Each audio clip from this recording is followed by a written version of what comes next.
30 times.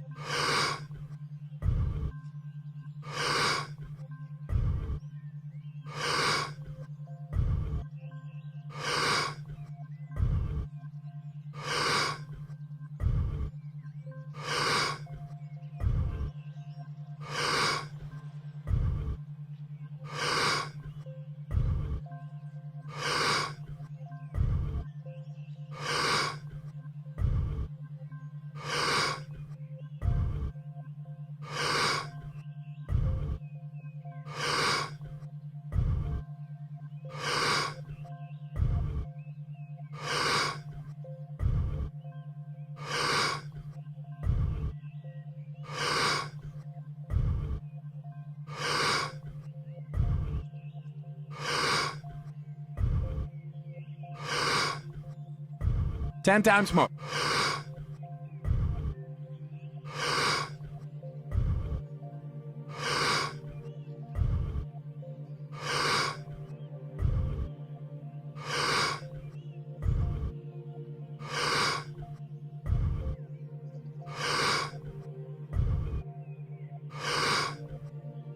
Two times more. Letting go and stop. When I was in my 20s, one of the things that Alan put me on a path to was personal development. You know, read a book a month, go to events, listen to cassette tapes back then of motivational stuff for motivation, for inspiration, for strategies, for tactics of what to do to raise your level of skill and knowledge. So I went to this event and I brought up this challenge that I had with my father. And the instructor said, like, when are you going to forgive him? I said, never. I'm never going to forgive him. Fuck that, forgive him. There's so much pain. And the instructor said, well, if you're never going to forgive him, then you're the one taking the poison pill, hoping he's going to die or he's going to be affected. He says, you don't forgive him for him. You forgive him so you can move on. I was like, aha, number one. And then he said, why don't you ask your father why he did it? Whoa. Like, why was he like that?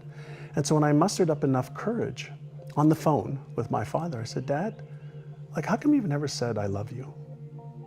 He says, well, my father never said he loved me. That's not what a man says. But you say to my sister, he says, well, that's okay to say to a girl or to a woman. He said, why did you hit me so much? Why did you? He says, because you were being a bad boy. I said, but why didn't you talk to me? Like, why didn't you just talk?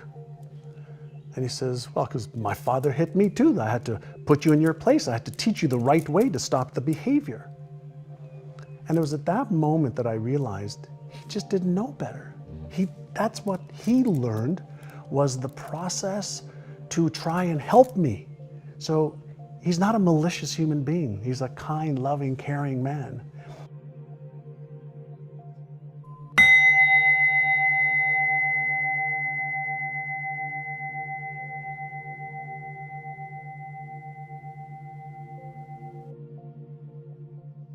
Thirty times.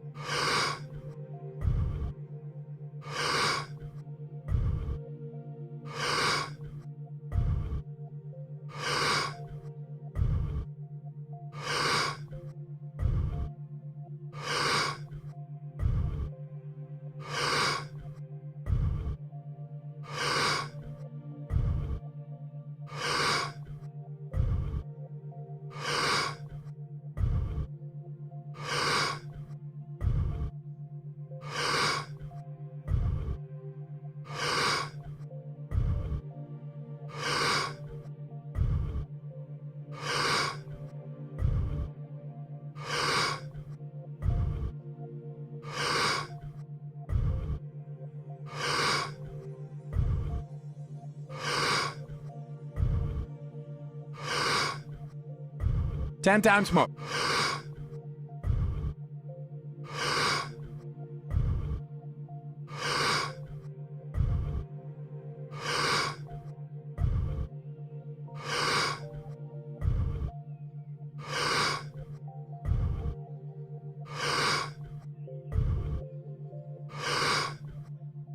Two times more.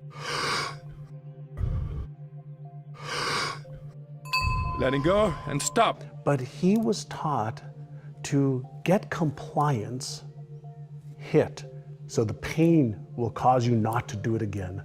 And in theory, okay, understanding the brain science today, it does work in some cases, but especially with children, even adults, the physical and mental and emotional trauma that's created when somebody who loves you also inflicts so much pain to you, there's confusion. The neural network in the brain says, I love this person, my mother, my father, my best friend, whatever. And then there's so much pain associated. Now we have these patterns in our brains of this love and fucking hate. Love and pain. And it's very, very confusing. But after this dialogue with him, I started telling him, I love you.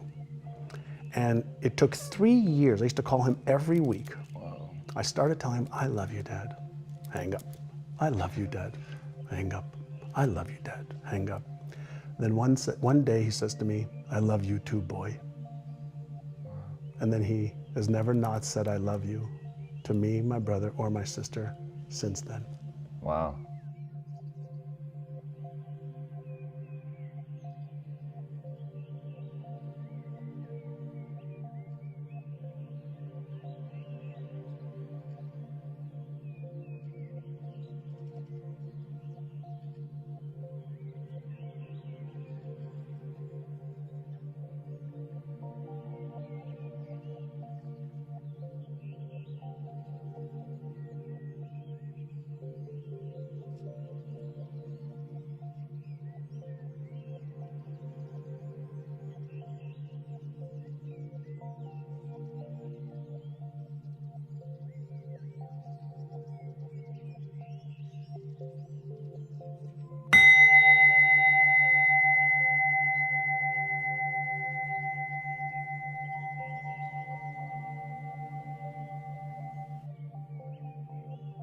"30 times.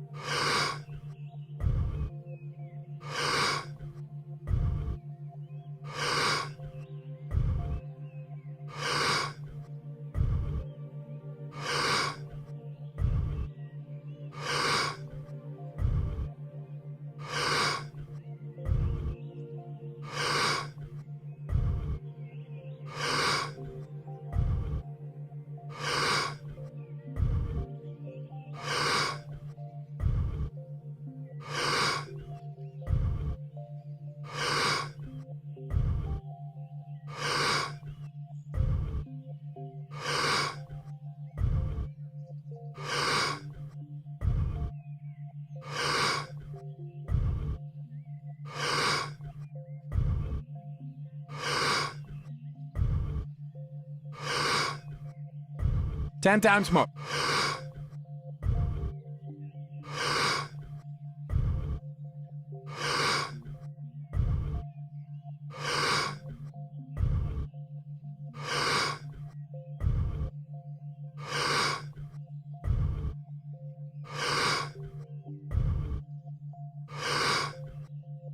"2 times more.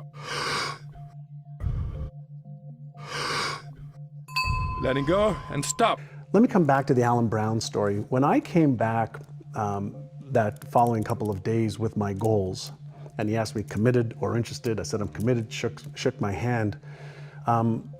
He then put me through real estate school for 5 weeks. I graduated from real estate school May 20th, 1980, and the only reason those dates are ingrained in my brain, I passed the real estate test on my own without cheating. Wow. So that was step one. When I came back to the office, he had the forms that I'd filled out. He says, great, sit down. So I want you to read every one of them every morning that you come in the office at 7:30, and I want you to run your fingers across them. Were these the goals or the beliefs? Those are the goals that I had. So he had me write my vision for health, wealth, relationships, career, business, finances, charity, fun, experiences, everything, every area of my life. He had these documents. He said, I want you to read them every day. And you're going to do it while you come into the office so that I know that you've done them. And I want you to run your fingers across them as you're reading them. And then when you're finished one paragraph, close your eyes, and I want you to feel, what would it be like if that was true? So he got me to see it, to touch it, to close my eyes and visualize it and to feel it. So at the time, he didn't understand what he was really doing, but he was causing me to create new neural patterns in my brain that did not exist before. The only success that I'd ever really seen was on Lifestyles of the Rich and Famous. And I said, one day, I want a life like that. And so every single day for a year, I had to do that. And it only took 10 or 15 minutes. And there was also beliefs. You talked about what else was in there. He also asked me to write down, what would you have to believe about yourself in order to achieve those goals?